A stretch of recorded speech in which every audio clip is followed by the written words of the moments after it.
Hello dear friends, कैसे हो आप लोग। आई होप कि आप लोग स्वस्थ और मस्त होंगे। आज मैं आप लोगों को यूपी डीएलएड का फर्स्ट सेमेस्टर का जो हम लोग का सेकंड पेपर है शिक्षण अधिगम के सिद्धांत, उसके सिलेबस को आगे बढ़ाते हुए टॉपिक का डिस्कशन करूंगी। तो आज हम लोगों के शिक्षण अधिगम के सिद्धांत ये 13वीं क्लास है।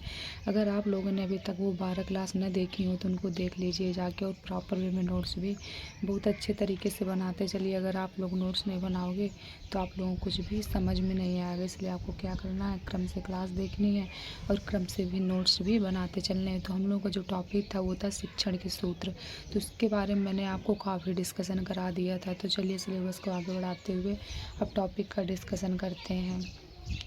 जो हम लोग का आज का टॉपिक है उसके जो शिक्षण के सूत्र हैं, जो कुछ रह गए हैं तो उनको आज हम पूरा करेंगे। तो जो बचा हम लोगों का, उसमें जो ये बच रहा है, एक था हमारा पूर्ण से अंश की ओर। तो यानी पूर्ण के अंश की ओर का मतलब क्या होता है कि बच्चों को हमें पहले पूर्ण के बारे में बताना है, फिर अंश की ओर ले जाना है। तो चलिए इसको पढ़ते हैं। सबसे पहले बच्चों को पूर्ण यानी पूरी चीज़ के बारे में बताना चाहिए, फिर उसके अंश यानी भागों के बारे में समझाया जाए, जिससे बच्चा आसानी से चीज़ों को समझ जाए, उसे पढ़ने में कठिनाई ना हो। क्या कहा गया है कि पहले बच्चे को पूर्ण यानी पूरी चीज़ों के बारे में बताना चाहिए, फिर उसके अंश की ओर ले जाना चाहिए। ठीक, पहले बच्चे को क्या करना है, जैसे मान लीजिए बच्चे से कहीं ना कि रसगुल्ले बना के लाओ, तो पहले उसे क्या करना है, रसगुल्ला बता देना है। इसके बाद फिर रसगुल्ले के क्या करना है, भाग के बारे में बताया है कि उसके बनाने के लिए क्या क्या लगेगा। ठीक, तो वही कहा गया है। और चलिए दूसरे उदाहरण भी हम आप लोगों को समझा रहे हैं। जैसे कहा गया है कि भूगोल का पहले मानचित्र दिखाकर फिर राज्यों प्रदेशों का ज्ञान कराना, यानी भूगोल के पहले जो मानचित्र नहीं होता है पोस्टर, उसको ले आना है, बच्चों को पहले मानचित्र दिखा देना, फिर एक एक प्रदेश और राज्य के बारे में जानकारी दिखानी। इसके बाद कहा गया पहले कंप्यूटर फिर उसके भाग के बारे में ज्ञान कराना, यानी पहले बच्चों को क्या करना है, कंप्यूटर दिखा देना है, फिर उसके जो पार्ट्स होते हैं, मॉनिटर हो गए, सीपीयू हो गए, ये सब होते नहीं कंप्यूटर में, तो वही करना है। तो वही कहा गया कि पहले बच्चों को क्या करना है, पूरी चीज़ें यानी पूरी पूरी चीज़ें दिखाना है, फिर अंश यानी उनके फिर भाग को दिखाना। इससे बच्चों को क्या होगा, चीज़ें अच्छी तरह से समझ में आएंगी। इसके बाद जो हम लोग वैज्ञानिक हैं, कौन है, बीटी भाटिया, ये क्या कह रहे हैं, इनके बारे में पढ़ते हैं। ये कह रहे हैं पाठ पढ़ाने का सबसे स्वाभाविक मार्ग उस वस्तु से जिसको छात्र पहले से जानते हैं, उस वस्तु को जिसको नहीं जानते और उसकी ओर बढ़ते हैं। तो क्या करें, पाठ को पढ़ाने से पहले हमें सबसे पहले बच्चों को क्या देखना चाहिए कि जिस चीज़ के बारे में वो जानते हैं तो पहले हमें उनके बारे में ज्ञान कराना चाहिए। जब बच्चों को जो चीज़ जानते हैं उसके बारे में पहले बताएंगे तो बच्चे क्या करेंगे, जल्दी समझेंगे। फिर इसके बाद जो नहीं जानते हैं उसके बाद फिर हमें क्या करना है, उनकी ओर ले जाना है। तो जो बीडी भाटिया हैं, इन्होंने क्या कहा है कि बच्चों को सबसे पहले जो चीज़ आती है उसके बारे में बताएंगे, और फिर जो नहीं आता है तो उसके बारे में धीरे धीरे ले जाएंगे। तो आई होप कि आप लोगों को यहाँ तक चीज़ें समझ में आ गई होंगी। फिर इसके बाद जो हम लोग का 5वां पॉइंट आ रहा है वो आ रहा है अनिश्चित से निश्चित की ओर, यानी बच्चों को हमें क्या करना है, पहले अनिश्चित चीज़ों के बारे में बताना है, फिर निश्चित चीज़ के बारे में। तो चलिए इसको डीप में पढ़ते हैं। इसमें क्या कहा गया है, ये कह रहा है बच्चों को प्रारंभ में किसी घटना, तथ्य या वस्तु के बारे में कोई स्पष्ट या निश्चित जानकारी देनी चाहिए तथा उन्हें गलत चीज़ों के बारे में सही से बताना चाहिए। तो क्या कहा गया कि पहले बच्चे को किसी घटना या वस्तु के बारे में कोई स्पष्ट जानकारी यानी अच्छी तरीके से जानकारी देनी चाहिए, उन्हें गलत चीज़ों के बारे में सही से बताना चाहिए, यानी जो गलत भी चीज़ें हैं तो उनको क्या करना है, बच्चों को सही तरीके से समझाना है। फिर कह रहा है अध्यापक को पहले क्या कह रहा है अध्यापक को पहले बच्चों के अनिश्चित ज्ञान को समझकर धीरे धीरे चीज़ों के बारे में बताकर निश्चित ज्ञान देना चाहिए। तो क्या कह रहे हैं कि अध्यापक को पहले बच्चों को क्या करना है, अनिश्चित ज्ञान को समझाकर फिर धीरे धीरे क्या करना है, धीरे धीरे निश्चित ज्ञान की ओर ले जाना है। जैसे उदाहरण क्या कह रहा है, उदाहरण को समझते हैं। उदाहरण कह रहा है उड़ने वाले पक्षियों के बारे में बताकर पक्षियों के बारे में बताना जो उड़ते हैं, ज़मीन पर रहते हैं। क्या कह रहे हैं, सबसे पहले हमें क्या करना है, बच्चों को जो पक्षी उड़ा करते हैं उनके बारे में बताना है, फिर जो मतलब पक्षी किस तरीके से उड़ते हैं, कैसे क्या होता है, इनके बारे में बताना है। तो आई होप आप लोगों को यहाँ तक चीज़ें अच्छे तरीके से समझ में आ गई होंगी। फिर जो हम लोग का 6वां पॉइंट आ रहा है वो आ रहा है प्रत्यक्ष से अप्रत्यक्ष की ओर। तो हमें बच्चों को क्या बताना है, पहले प्रत्यक्ष चीज़ों के बारे में बताना है, फिर अप्रत्यक्ष चीज़ों के बारे में बताना है, यानी बच्चों को सबसे पहले उस वस्तु या चीज़ों के बारे में बताया जाए जिन्हें वो देख सकते हैं। प्रत्यक्ष का मतलब क्या होता है, देखना, और अप्रत्यक्ष का मतलब माइंड में क्या करें, माइंड में मतलब उनको वो कर सकें, रिलेट कर सकें, यानी पिक्चर बना सकें। ठीक, तो कह रहा है उसके बाद उन वस्तुओं की चीज़ों के बारे में बताया जाए जो सामने नहीं है या जिन्हें हम देख नहीं सकते हैं। इसका मतलब ये है कि पहले वर्तमान के बारे में, फिर भूत और भविष्य के बारे में बताना चाहिए। तो यही कहा गया है कि बच्चों को क्या करना है, सबसे पहले प्रत्यक्ष यानी जिसको वो आँखों से देख सकते हैं उनके बारे में बताना है। इसके बाद फिर जो बच्चे क्या करें, माइंड में सोच सकें उनके बारे में बताना है। जैसे उदाहरण क्या हो गया, उदाहरण कह रहा है पहले चार्ट पेपर चित्र मॉडल्स में समझाना, फिर बिना चीज़ों के समझाना। पहले क्या करें, अगर बच्चों को हमें कोई नया कॉन्सेप्ट समझाना है तो पहले हमें क्या करना पड़ेगा, चित्र दिखाकर समझाना पड़ेगा। इसके बाद फिर बिना चित्र के समझाना पड़ेगा। हम लोग को जो 7वां पॉइंट आ रहा है वो आ रहा है विशिष्ट से सामान्य की ओर, यानी पहले हम लोग को बच्चों को क्या करना है, विशिष्ट फिर सामान्य की ओर ले जाना है। अध्यापक को सबसे पहले बच्चों के सामने विशिष्ट उदाहरण रखने या बताना चाहिए, फिर उन्हें उदाहरण के द्वारा नियम निकलवाने चाहिए। ठीक, तो पहले हमें बच्चों को क्या करना है, उदाहरण देना है, फिर उदाहरण के माध्यम से हमें क्या करना है, नियम बताना है। इससे बच्चों में चिंतन, कल्पना, विचार करने की क्षमता विकसित होती है और बच्चों को सीखने की रुचि भी लेते हैं। इसे दृष्टांत से सिद्धांत की ओर भी कहते हैं। इसी को क्या कहते हैं, दृष्टांत सिद्धांत भी कहते हैं।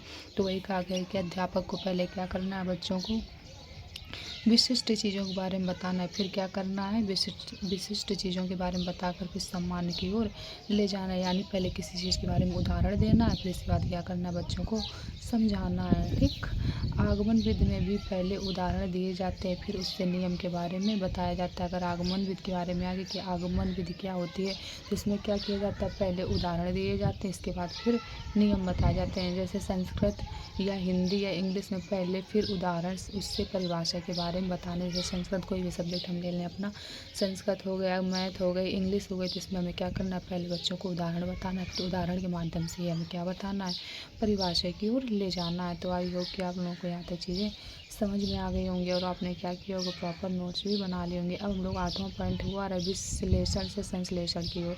पहले हम बच्चों को क्या करना है, विश्लेषण के बारे में बताना है, फिर संश्लेषण की ओर ले जाना है। तो चलिए जानते हैं कि विश्लेषण और संश्लेषण क्या होता है।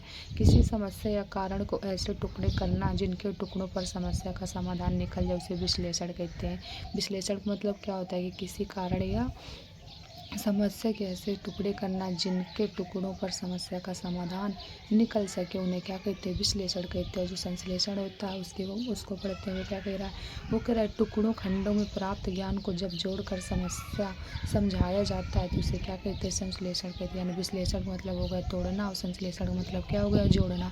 यानी जब किसी चीज़ को खंडन किया जाए यानी तोड़ा जाए तो विश्लेषण हो गया, लेकिन जब उसी चीज़ को तोड़ मतलब जोड़ के जोड़ दिया जाए तो वही हमारा क्या हो गया, संश्लेषण होगा। तो टुकड़ों खंडों में प्राप्त ज्ञान को जब जोड़कर समझाया जाता है, यानी जो टूटी से तो उसको जो प्राप्त ज्ञान हो उसको क्या जोड़कर समझाया जाए तो वो क्या कहलाता है, संश्लेषण कहलाता है। तो चलिए उदाहरण क्या है, संसद के बारे में बताने से पहले लोकसभा, राज्यसभा आदि के विषय में बताना, फिर उनके सभी भागों को जोड़कर, यानी लोकसभा, राज्यसभा, संसद के बारे में बताना। यानी क्या करेंगे, जब संसद के बारे में बताने से पहले लोकसभा, राज्यसभा आदि के विषय में नहीं बताया जाता है, ये लोकसभा, राज्यसभा इन्हीं से तो मिलकर हमारी संसद बनती है, तो वही कहा गया फिर इनको जोड़कर संसद के बारे में बताना। तो आई होप कि आप लोगों को यहाँ तक चीज़ें बहुत अच्छे तरीके से समझ में आ गई होंगी और आपने क्या किया होगा, प्रॉपर नोट्स भी बना लिए होंगे। तो चलिए एक बार हम फिर से अपने इस क्लास को रिवीजन करते हैं।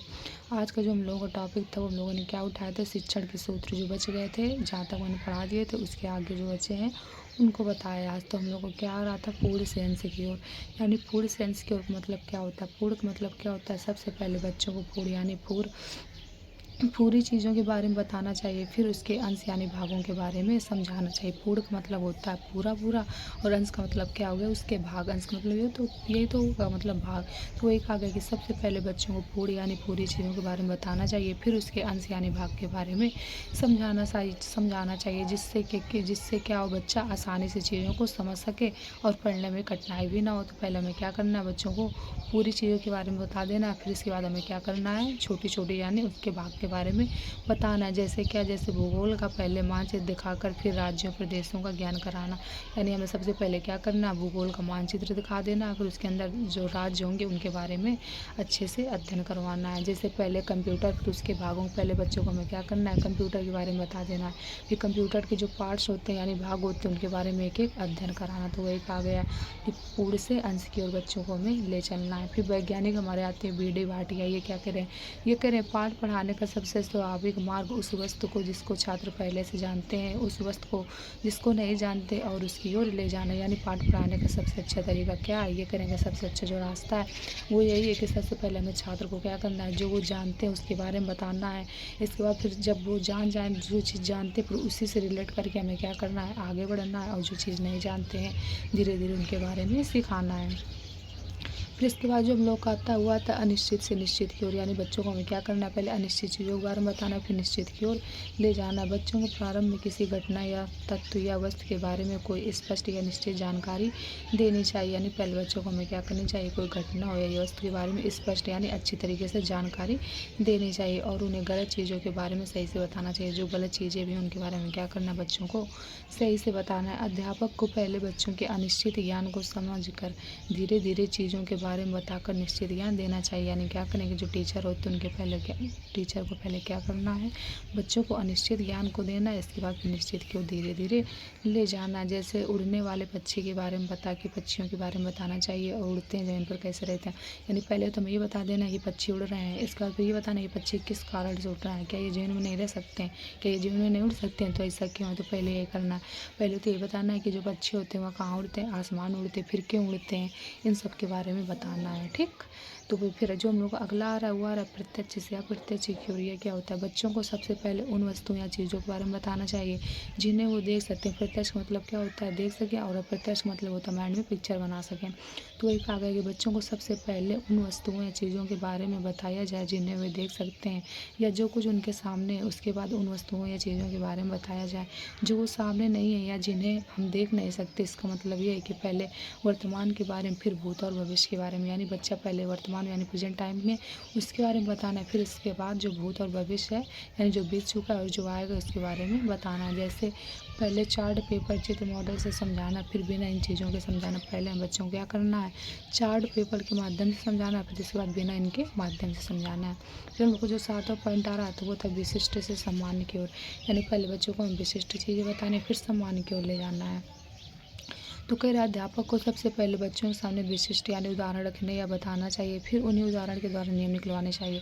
विशिष्ट में क्या होगा, बच्चों को पहले उदाहरण देने, फिर सम्मान का मतलब नियम। तो वही कहा गया है कि अध्यापक को सबसे पहले बच्चों के सामने विशिष्ट उदाहरण रखने या बताना चाहिए, फिर उन्हीं उदाहरण के द्वारा नियम निकलवाए जाएं, जिससे क्या होगा, बच्चों में चिंतन, कल्पना, विचार करने की क्षमता विकसित होगी, और बच्चों को सीखने में रुचि भी लेने में इंटरेस्ट आएगा, यानी रुचि भी उत्पन्न होगी, और क्या होंगे, बच्चे सीखने में इंटरेस्ट लेंगे। इसे दृष्टांत का सिद्धांत की ओर भी कहते हैं। इस सिद्धांत को क्या कहते हैं, दृष्टांत का सिद्धांत भी कहते हैं। ठीक, आगमन विधि से भी पहले उदाहरण दिए जाते हैं, फिर उससे नियम। अगर आप लोगों को पूछ लिया जाए कि आगमनात्मक विधि क्या होती है, तो आप लोगों को बताना पड़ेगा जो आगमन विधि होती है इसमें पहले उदाहरण दिए जाते हैं, फिर नियम की ओर ले जाया जाता है। जैसे संस्कृत, हिंदी, इंग्लिश में पहले उदाहरण, फिर उसकी परिभाषा के बारे में बताया नहीं जाता है।